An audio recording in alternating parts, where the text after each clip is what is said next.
Vamos então dar início à audição da União das Misericórdias Portuguesas, a requerimento do PSD sobre o 8º Barómetro de Internamentos Sociais. Dr. Manuel Lemos, Dr. José Rabassa, sejam muito bem-vindos.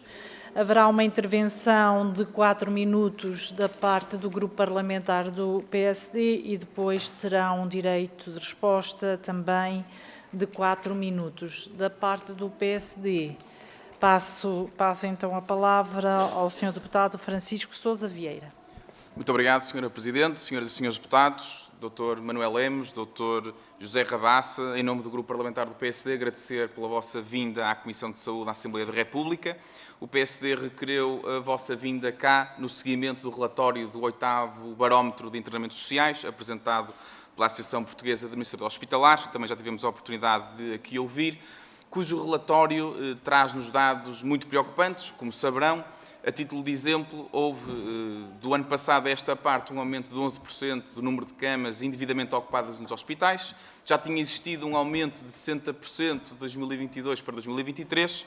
Hoje temos 2.200 camas ocupadas por pessoas que não deviam estar nos hospitais e, portanto, nós temos, neste relatório, decorre 3 aspectos que nos parecem ao PSD bastante preocupantes. Em primeiro lugar, e em primeiro lugar mesmo, o abandono, de certa forma, destas pessoas ao risco de infecções hospitalares, que podem colocar em causa a sua saúde. Depois, a ocupação de vagas que impedem que pessoas que, de facto, precisem dessas camas não possam utilizar. E, finalmente, em terceiro lugar, um desperdício de verbas públicas que, ao fim do primeiro trimestre de 2024, corresponde já a 68 milhões de euros e que se estima que, no final do ano, diga respeito a mais de 260 milhões de euros do orçamento que são utilizados para financiar estas camas indevidamente ocupadas. Posto isto, e perante esta situação, o Partido Socialista, no ano passado, aprovou uma portaria que visava dar resposta a estes utentes. Essa portaria e essa medida acabou por não surtir grandes resultados, poucos ou nenhum resultados, como o próprio barómetro demonstra nos seus resultados, e acrescido a isso temos um PRR em fase de implementação, com 5.500 camas para cuidados continuados que se estimam que estejam prontas até ao final de 2025. Sabemos que este plano, este PRR, está francamente atrasado e que isso tem colocado em causa este plano, assim como temos já, ao longo deste tempo, várias camas que têm vindo a ser fechadas por incapacidade financeira das instituições de as manterem abertas e disponíveis. Dado esta situação e estes números dramáticos, que continuam e estão de mãos dadas com outros indicadores francamente negativos na gestão do nosso Serviço Nacional de Saúde, este Governo, desde que tomou posse, delineou uma estratégia de apresentar um plano de emergência para a saúde, que tem sido também amplamente criticado exatamente pelo partido que nos últimos anos governou o país e este Estado, que nos obriga hoje a estar nesta comissão a debater estas questões. Tem sido amplamente criticado, apesar de estar nesse plano plasmada a intenção do Governo de resolver parte deste problema ao libertar camas indevidamente ocupadas, e estando para isso também a explorar opções em vários setores, designadamente no setor social, que é um dos setores mais relevantes para este caso, e por isso também decorre o nosso convite, o nosso desafio para vir cá à Comissão de Saúde. Dr. Manuel Lemos preside a União das Misericórdias Portuguesas, a sua visão, a sua noção deste problema é amplamente conhecida ao longo dos últimos anos. No ano passado teve a oportunidade de defender exatamente o alargamento da rede de cuidados continuados como forma de aliviar os problemas e os desafios colocados pelos interventos sociais, e há cerca de um mês também referiu que já terá sido consultado pelo Governo de forma a refletir em uma forma em conjunto com o setor social, diminuir o número de casos de internamentos sociais nos hospitais. Posto isto, dito isto, as perguntas que o Grupo Parlamentar do PSD gostaria de lhe deixar seriam as seguintes. No fundo, que avaliação faz a União das Misericórdias Portuguesas sobre a evolução dos internamentos sociais no Serviço Nacional de Saúde ao longo dos últimos anos, bem como sobre as consequências que essa realidade tem para o nosso Serviço Nacional de Saúde. E, finalmente, que sugestões e propostas considera a União das Misericórdias Portuguesas que deveriam ser ponderadas e seguidas, em conjunto com o novo Governo, para mitigar este flagelo e para inverter esta tendência dos últimos 8 anos do aumento do número de camas, para que nós possamos finalmente ter uma rede concertada e dar resposta ao problema das pessoas. Muito obrigado. Muito obrigada, Sr. Deputado. Só uma precisão, uma portaria é um instrumento de regulamentação, portanto, os partidos não aprovam portarias, os governos aprovam portarias, está em causa a portaria 38A de 2023. Dando esta precisão, o que eu passaria ao Dr. Manuel Lemos, Sr. Presidente do Secretariado Nacional da União das Misericórdias Portuguesas.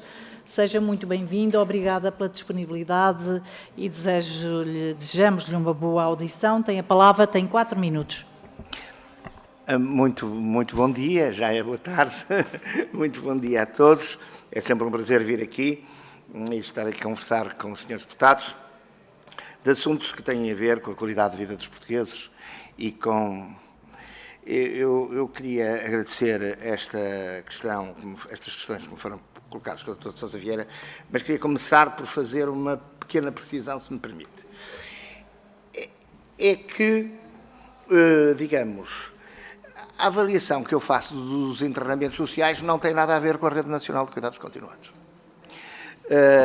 Porque a Rede Nacional de Cuidados Continuados, que merece, e certamente, se me permitir, direi alguma coisa sobre isso, quer no número de camas, recordo-me que o que estava previsto era que em 2015 houvesse cerca de 16 mil camas, estamos em 2024 e temos qualquer coisa como 9 mil camas e, portanto, são conhecidas os meus estados de espírito à volta dessa questão, porque eu penso que são uma forma de drenar camas dos hospitais, mas não estamos no domínio dos internamentos sociais. Estamos no domínio do internamento de saúde, de pessoas que precisam de cuidados de saúde, que já não precisam de cuidados hospitalares. Por isso o Sr. Deputado tem toda a razão quando se diz que, se forem para a Rede Nacional de Cuidados Continuados, vão custar menos dinheiro ao Estado e logo aos contribuintes,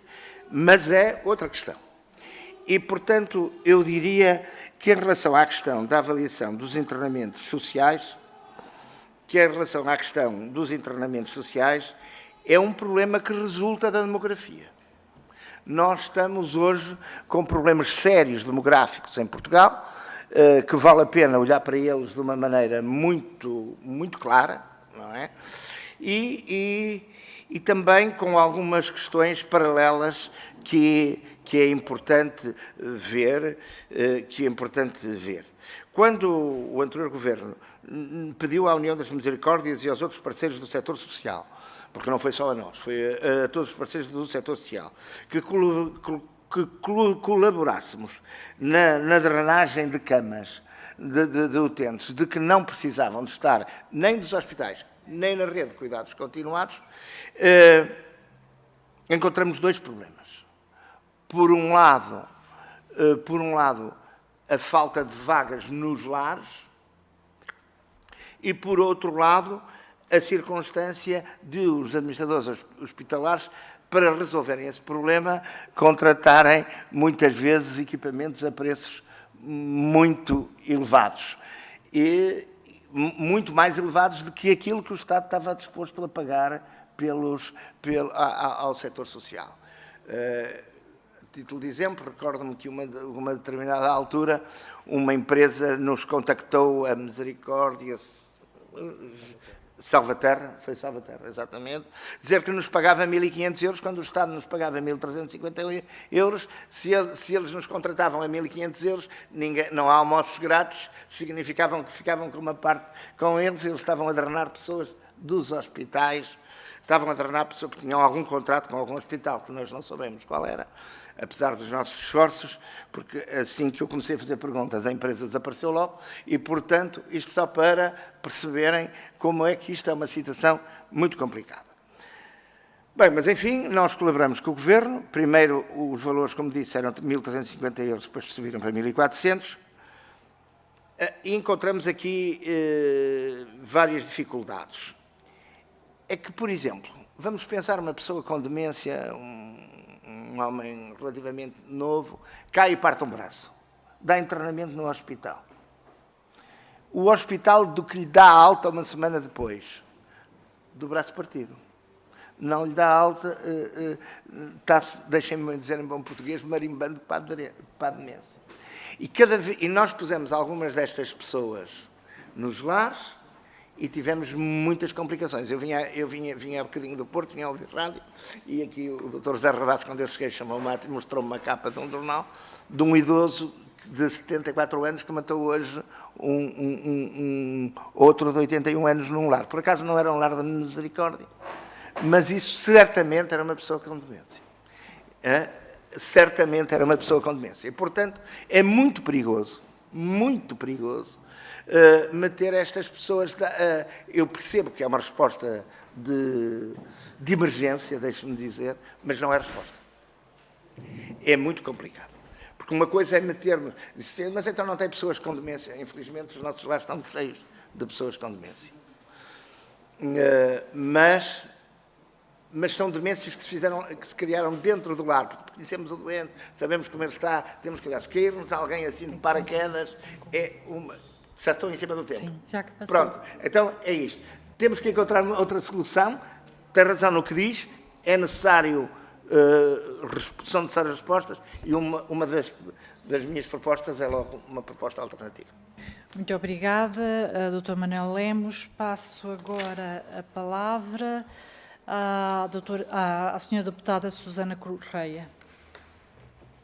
Muito obrigada, senhora Presidente. Cumprimentar em nome do Grupo Parlamentar Partido Socialista o Dr. Manuel Lemos, o Dr. José Rabassa, e agradecer a presença nesta comissão e os importantes esclarecimentos que nos traz sobre esta temática dos internamentos inapropriados ou dos internamentos sociais, resposta deste relatório apresentado pela Associação Portuguesa de Administradores Hospitalares, o 8º barómetro com fotografia a 20 de março. Colocou aqui uma questão muito importante, dado o conjunto de audições que temos vindo a fazer para esta temática e nesta Comissão de Saúde, que é, embora a maior percentagem de falta de resposta seja na Rede Nacional de Cuidados Continuados, não podemos confundir o cariz clínico da Rede Nacional de Cuidados Continuados com a questão social. E, portanto, precisamos desta articulação entre todas estas partes para responder a um problema que não é novo e um problema, como disse o Dr. Lemos, face à demografia que vivemos no nosso país, vai continuar a ser um problema e que precisamos ter respostas criativas para a sua resolução. Com a análise do plano de emergência que este Governo nos apresenta, nós vemos aqui a medida libertação de camas indevidamente ocupadas nos internamentos hospitalares. Ela está assinalada, não conseguimos perceber como é que vai ser implementada de uma forma que seja diferente do que já foi feito até aqui. E se lermos da parte dos objetivos desta medida, até diz que estão por definir. Portanto, nem percebemos muito bem, queremos implementar uma medida, mas não definimos os seus objetivos. E tivemos muito recentemente a oportunidade de ler na comunicação social que o Hospital da Santa Casa de Misericórdia de Lisboa recebeu 37 casos de internamentos sociais em meio ano. Temos também os números que a Direção Executiva nos deixou de, por exemplo, no ano 2023, 2.099 utentes retirados e colocados em respostas sociais. E temos também o atual Governo quer replicar modelos como este da Santa Casa. Portanto, até aqui, não podemos dizer que as coisas têm sido mal feitas, estão a ser insuficientes para as exigências que estão colocadas. E das audições que nós fomos acompanhando nesta Comissão de Saúde, há aqui dados que nós precisávamos de ouvir a experiência do Dr. Manuel Lemos e do Dr. Rabassa, que tem a ver, por exemplo, com as respostas dos cuidados domiciliários. Ou até da equipa de gestão de altas. Se não está aqui em respostas que ainda não estão no terreno, como seja acompanhar o utente desde o momento em que entra num hospital, para percebermos desde logo a melhor resposta para aquele utente, porque também percebemos que mesmo na rede, e ouvimos aqui da Associação Nacional de Cuidados Continuados, mesmo na rede de cuidados continuados, temos lá pessoas que não deviam lá estar. Então, onde é que elas deviam estar? Qual é a melhor equipa de articulação para nos dizer onde é que colocamos estas pessoas? É a Direção Executiva? É através do Ministério da Saúde e esquecemos do Ministério da Segurança Social? Ou é através do Ministério da Segurança Social e esquecemos do Ministério da Saúde?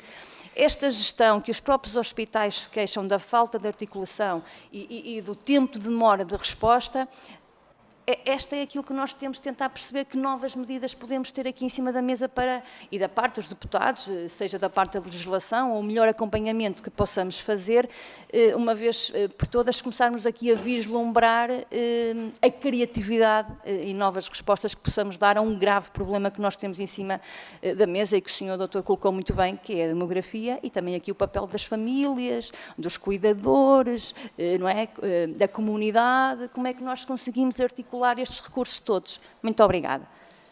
Muito obrigada, senhora deputada. Passo a palavra agora à senhora deputada Diva Ribeiro. Muito obrigada, senhora Presidente, senhores deputados. Saúdo também a presença do Dr. Manuel Lemos e do Dr. José Rabassa. A 8ª edição do Barómetro dos Internamentos Sociais revela que, ao longo de um ano e até março de 2024, havia cerca de 2.164 camas ocupadas no SNS devido a internamentos inapropriados, que representavam um aumento de 6% comparativamente ao ano anterior. Além disto, também, a demora média aumentou 2%, registando-se uma média de 175 dias por internamento inapropriado.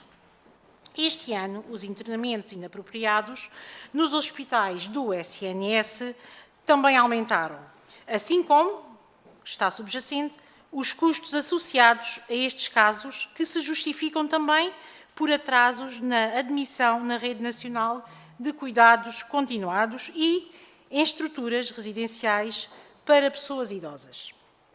Os internamentos sociais, que em março deste ano já representavam 11,1% do total de internamentos nos hospitais públicos, têm um custo anual que, de acordo com o barómetro, podem ultrapassar os 260 milhões de euros.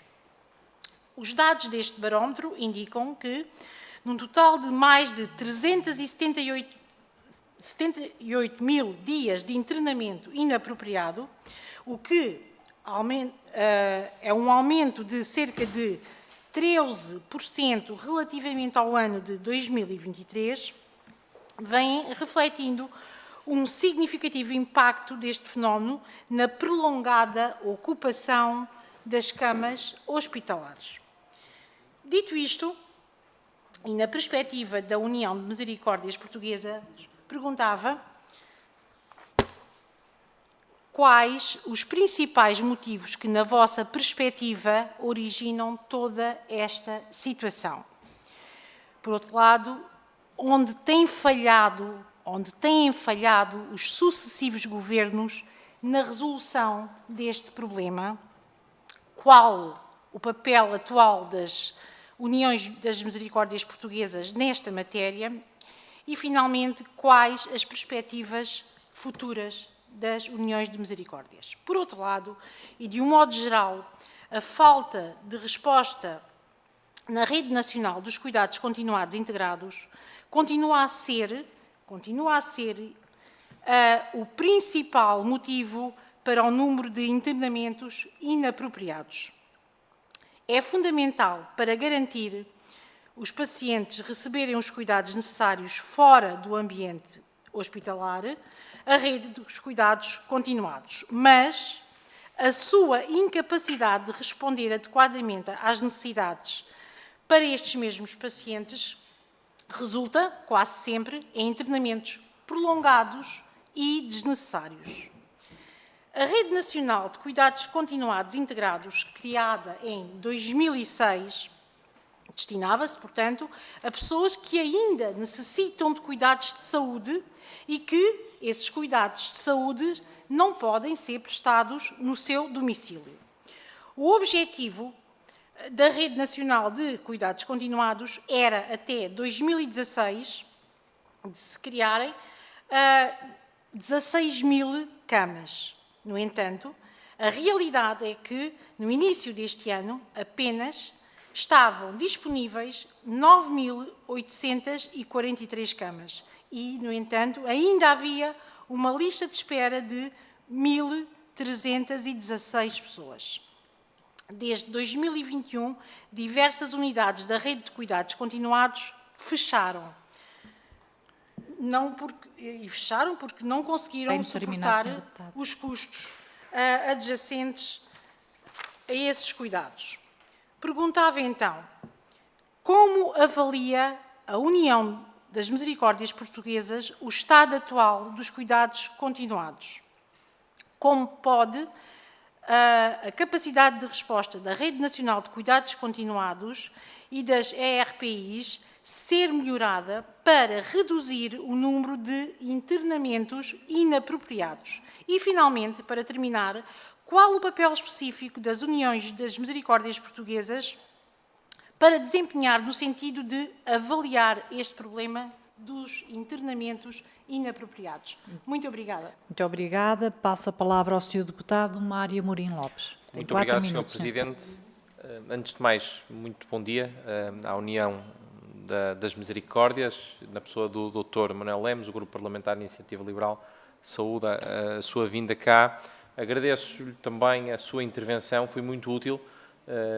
Enfim, acabou por fazer com que eu tivesse de alterar a minha por completo, porque eu acho que tocou aqui em pontos muito importantes, o que mostra que deste diálogo, de facto, podemos gerar aqui uma conversa frutífera. E já lá vou, mas antes apenas dizer que, pelo menos da parte da Iniciativa Liberal, para nós o setor social é um setor absolutamente fundamental na prestação de cuidados de proximidade e no apoio social também. Há quem ache que seja uma extensão civil do Estado, nós achamos, pelo contrário, é o sinal de uma sociedade que é fraterna e presente e que valoriza a sua comunidade. Portanto, é um trabalho absolutamente imprescindível e diria mais que não é substituível por nenhum aparelho administrativo e burocrático do Estado. Tocou num ponto importante e foi isso que me convidou a alterar a minha intervenção, que é a questão de falta de vagas nos lares. Isso é um problema que afeta não apenas as misericórdias, tem os lares, mas afeta o país como um todo. Nós temos sinais claros de que isto é verdade, em particular a incapacidade das pessoas, e enfim, qualquer um de nós creio que terá casos na família, mais próximos ou menos próximos, e a dificuldade que existe em encontrar uma vaga para um lar, e quando existe é a preços exorbitantes, incomportáveis para a maioria dos portugueses. E, portanto, muitos idosos acabam por estar relegados à solidão e, como tal, sem terem um acompanhamento devido. Eu tenho uma explicação para isto, e daí gostaria também de ouvir a opinião da União das Misericórdias, para o motivo pelo qual não termos tantos lares. Eu diria que parte é uma responsabilidade nossa aqui enquanto Poder Legislativo e do ponto de vista de políticas públicas. Por um lado, ter um lar é bastante oneroso, do ponto de vista de custos operacionais são custos muito consideráveis, por questões regulatórias, algumas necessárias, naturalmente, é preciso garantir que há meios para tratar destas pessoas, algumas outras talvez um bocadinho zelosas demais, e por outro lado, o próprio investimento na construção de um lar. Há casos relatados, e gostaria de confirmar, em que existem regulamentos impostos pela Segurança Social que depois conflituam com regulamentos dos próprios municípios. Enfim, já me foi relatado também de obras que tiveram de ser feitas para satisfazer uma entidade e desfeitas para satisfazer a outra. Portanto, isto é o que está a acontecer neste momento em Portugal. E explica parte do motivo pelo qual nós não temos tantos lares. E este problema, aliás, também aplica-se à questão das creches. Também há muitos relatos, de facto, de aqui um excesso de regulamentação que depois inviabiliza muitas creches e muitos lares e, portanto, acabamos por não servir as pessoas. Portanto, era fundamentalmente aqui, porque os lares são, de facto, um braço de apoio a estas pessoas mais idosas. São também uma das formas de nós conseguirmos retirar esses internamentos indevidos, embora a resposta não deva ser sempre a institucionalização, naturalmente, havendo uma família para prover, mas muitas vezes não há e, portanto, aí, de facto, tem de ser mesmo a institucionalização através de um lar. Portanto, era aí que gostaria de ouvir a vossa opinião. Muito obrigado. Muito obrigada, Sr. Deputado. Dr. Manuel Lemos tem, neste momento, 12 minutos para responder às questões e acrescentar a informação que considera. Muito obrigado. Muito obrigado. Eu acho que todos puseram questões muito pertinentes e esta matéria é uma matéria que merece uma grande reflexão dos senhores deputados, porque passa por muitas opções políticas que é importante que o Estado tenha. E a primeira é confiar nas instituições, porque quando nós dizemos que os preços subiram 15% ou 20%, nós não estamos a mentir. Nós estamos a dizer que subiram. E nunca fomos confrontados a dizer, não é 15, é 14. Não. Sobre isso, silêncio absoluto. E depois vêm aumentos de 6 e de 7. Pronto.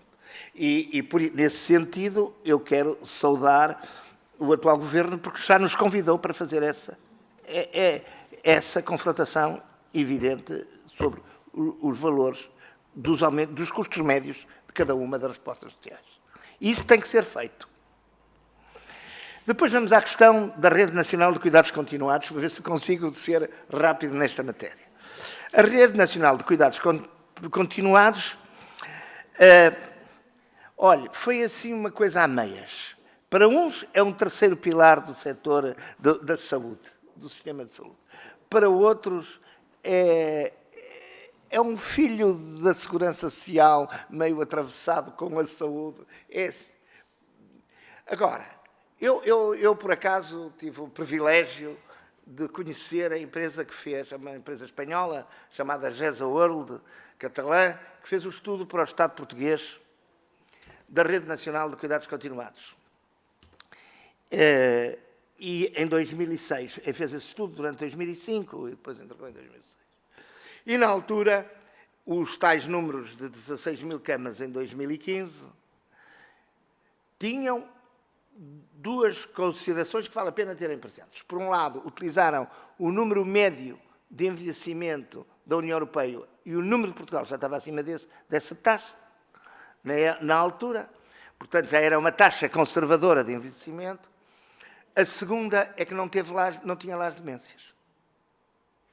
E isso mudou tudo. Se viram o estudo, deve estar, foi entregue ao professor Correia de Campos na altura, ele sabe bem isso.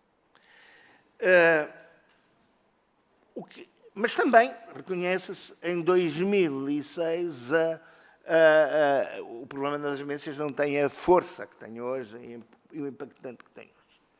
O problema é que não se cumpriram as metas. E, como disse ali a senhora deputada, em dezembro, a senhora deputada tinha 10 mil camas. Quando já não são precisas 15 mil, já são precisas para aí 25 mil, se metermos lá as demências dentro, e as demências são objetivamente uma doença. E também ninguém fez um estudo sobre essa matéria.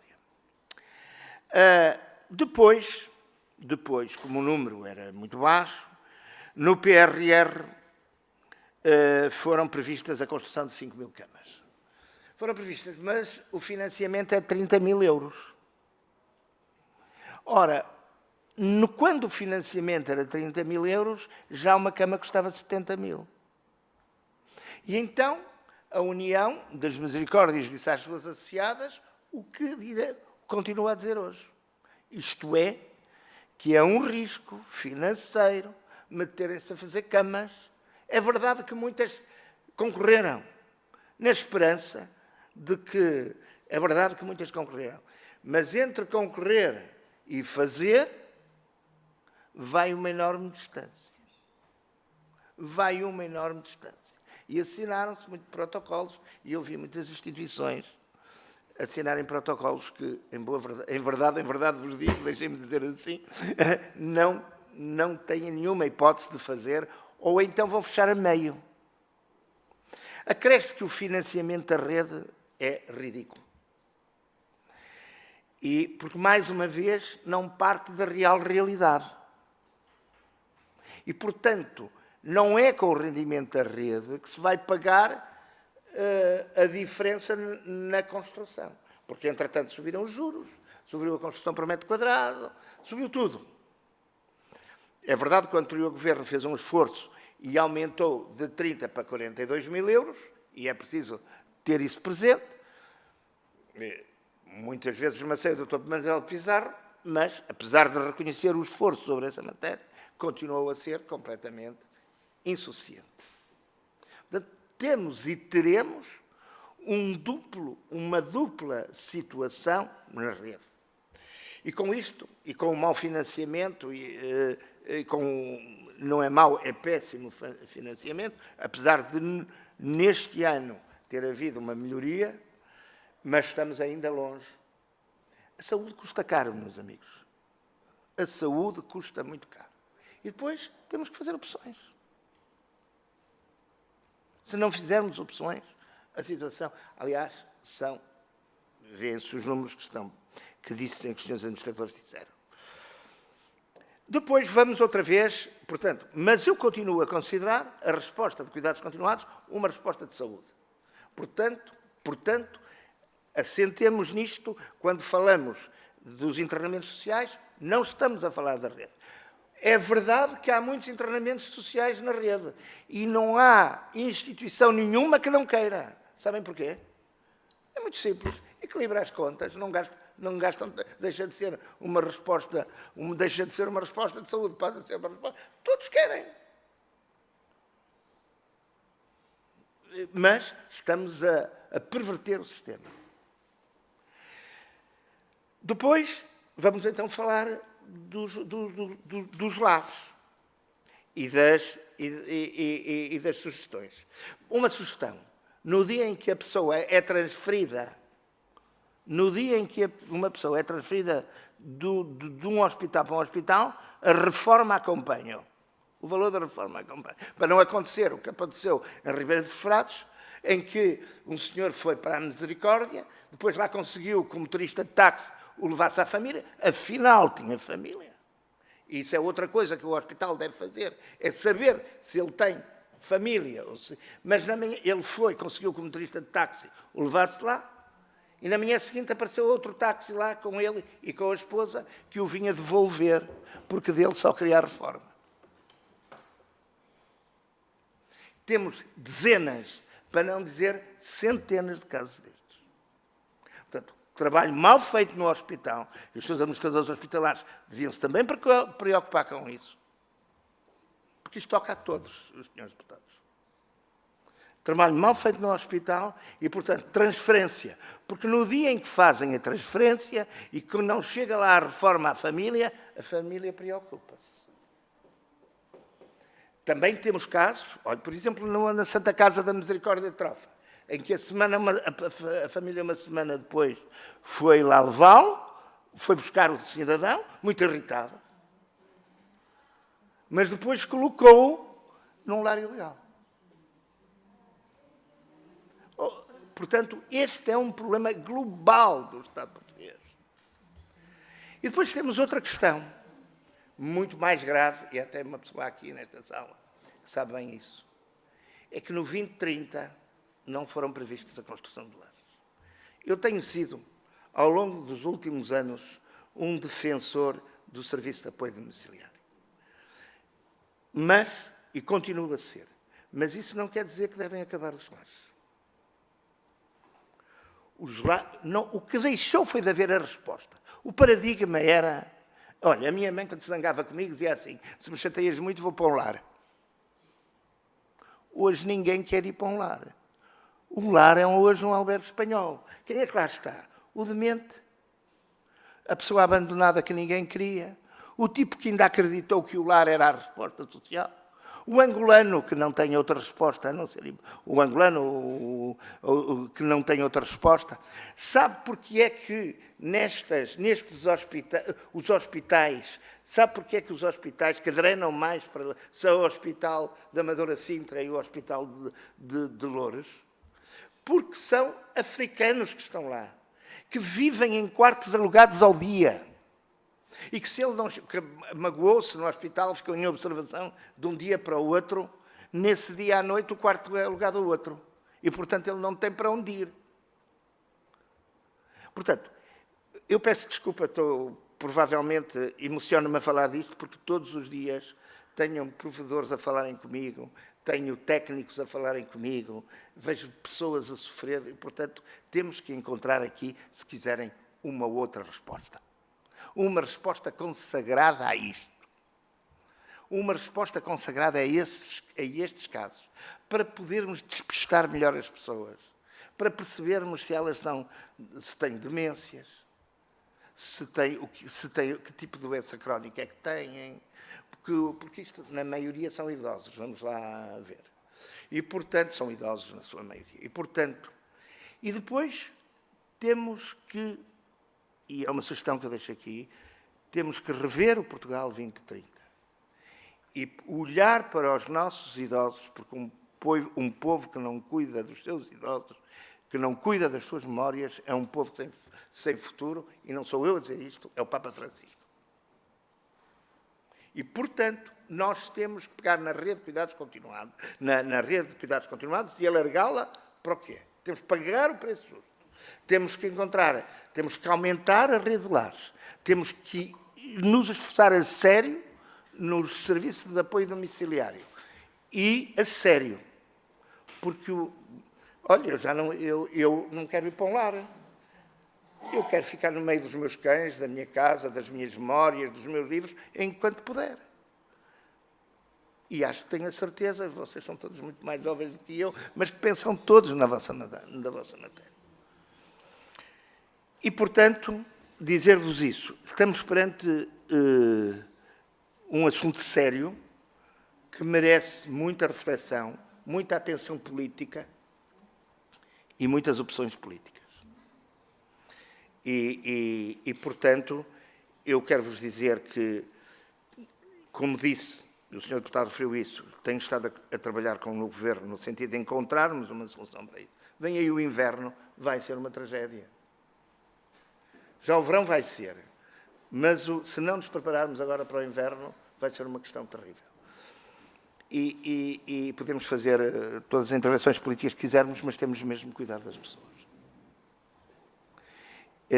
Senhora Presidente, acho que gastei os meus 12 minutos e 14 segundos. Deixo aqui o alerta, estou disponível para vir cá sem tempo falar com os senhores deputados quando quiserem. Muito obrigada, Sr. Presidente, Dr. Manuel Lemos. Vamos passar agora para a segunda ronda e começamos com o Grupo Parlamentar do PSD e tem a palavra...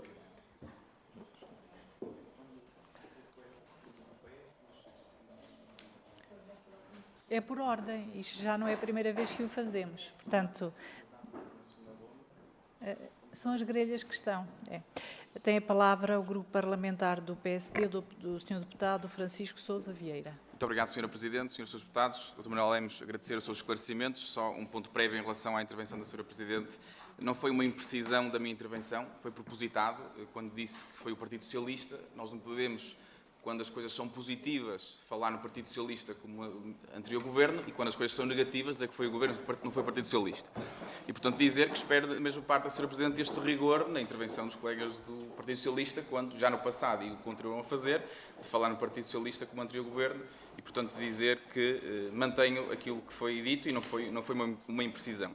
E importa dizer isto num ponto prévio, porque quando ouvimos aqui a intervenção dos colegas do Partido Socialista atribuírem à demografia um grande peso neste flagelo, eu recordo aqui os valores que conhecemos. Em 2022 havia 1.048 camas e em 2024 2.164 camas. Ora, há um duplicar do número de camas indevidamente ocupadas e, portanto, não me parece que seja uma questão de demografia. E aqui, muito bem, o Dr. Manuel Lemos atribui, naturalmente, as responsabilidades a uma série de players e de fatores. Falamos na questão dos administradores hospitalares, falamos na questão das famílias. Muito brevemente, só para dizer que...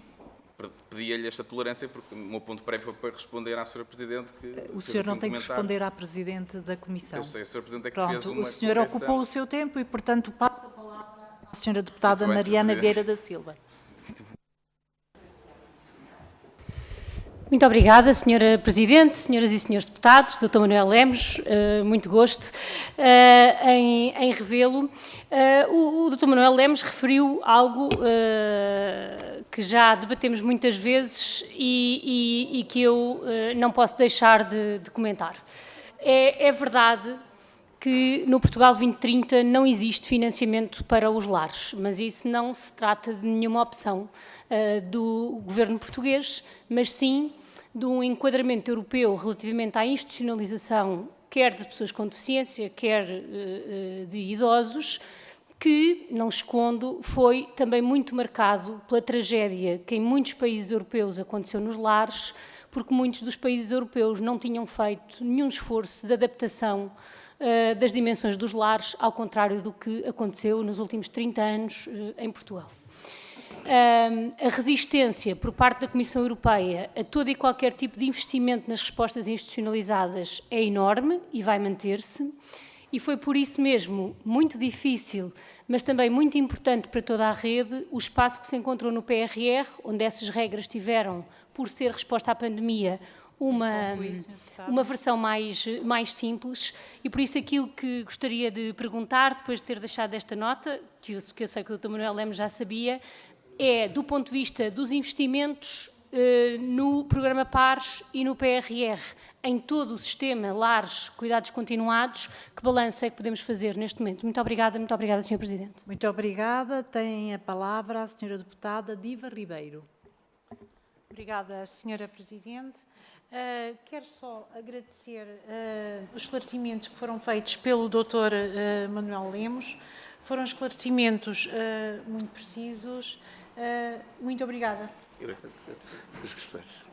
Muito obrigada. Sra. Deputada, tem a palavra o Sr. Deputado Mário Amorim Lopes. Muito obrigado, Sr. Presidente. Só duas notas rápidas. A primeira, para dizer que é interessante ouvir diferentes atores aqui do setor, porque quando tivemos a audiência ao Presidente da Associação Portuguesa de Administradores Hospitalares, e, de facto, os dados apontam nesse sentido, o abandono familiar parecia uma questão residual, mas do seu testemunho percebemos que, de facto, é um problema sério, mesmo que seja residual, por poucos casos que sejam, são casos naturalmente sérios, e nós, na altura, dissemos, e acho que faz sentido, que, de facto, haja aqui alguma responsabilização, seja pela via judicial, pelo Ministério Público, mas também a questão da reforma é importante. Agora, fazer uma lei nesse sentido, imagino que não seja fácil, porque a lei, sendo geral e abstrata, depois vai apanhar casos que serão difíceis de lidar.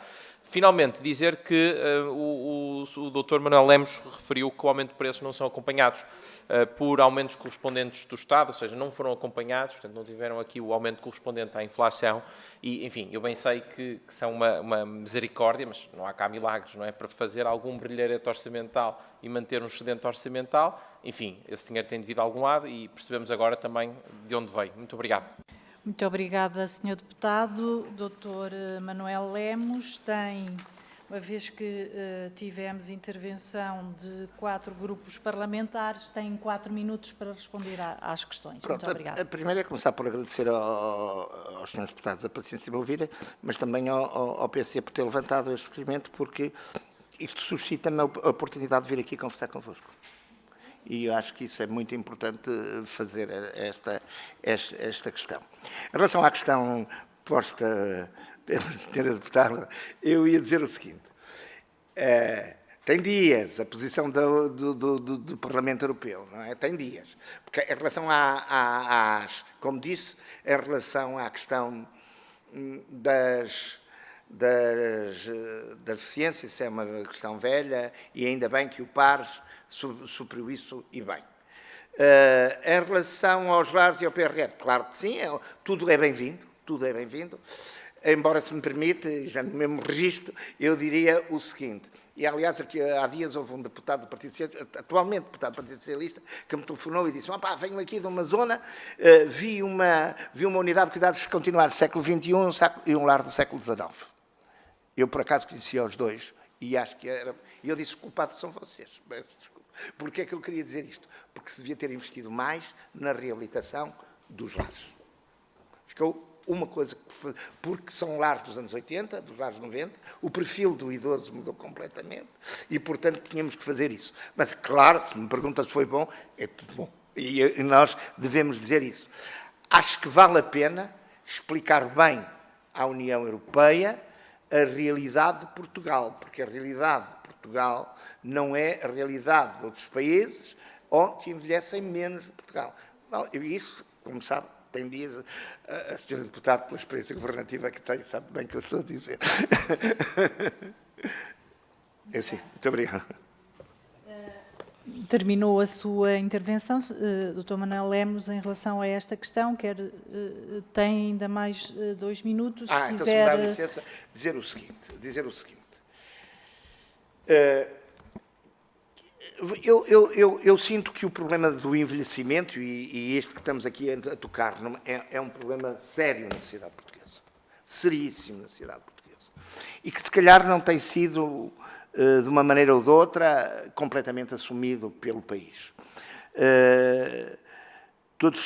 E só é notícia, primeira página, quando um idoso marca o outro. Quando a gente faz uma coisa bem feita, não quer notícia. Mas isso é da vida e a gente sabe que é isso. Acho que vale a pena esta Assembleia preocupar-se com os idosos. E em todos os seus aspectos. Eu diria que esta questão do envelhecimento, das vagas hospitalares é uma ponta do iceberg. Há outras pontas do iceberg. E por isso vale a pena que nós, quem está neste sistema, neste setor, que dedica o melhor que sabe e pode, também tem que ser ouvido, e bem ouvido. Não é cumprir o que diz, ouvido o setor social, tem que ser mesmo ouvido. E eu fico muito contente quando nos chamam para falar, porque nós não sabemos tudo, ninguém sabe tudo. Mas sabemos que sabemos o que sabemos. E por isso, quando há bocadinho me perguntavam o que nós fizemos, olha, a União publicou vários livros sobre o serviço de apoio domiciliário, sobre o envelhecimento, sobre várias questões que estão disponíveis e que julgo que é importante que continuemos a trabalhar em conjunto, como dizia ali a doutora Mariana Vieira da Silva, todos não somos demais para resolver este problema do envelhecimento. Obrigado. Muito bem, muito obrigada, Dr. Manuel Lemos. Também damos por concluída esta reunião com esta audição e vemo-nos amanhã. Teremos reunião de mesa e coordenadores às 10 e depois teremos a reunião às 10h30. Preciso falar com a senhora Vice-Presidente Marta, senhora Deputada Marta.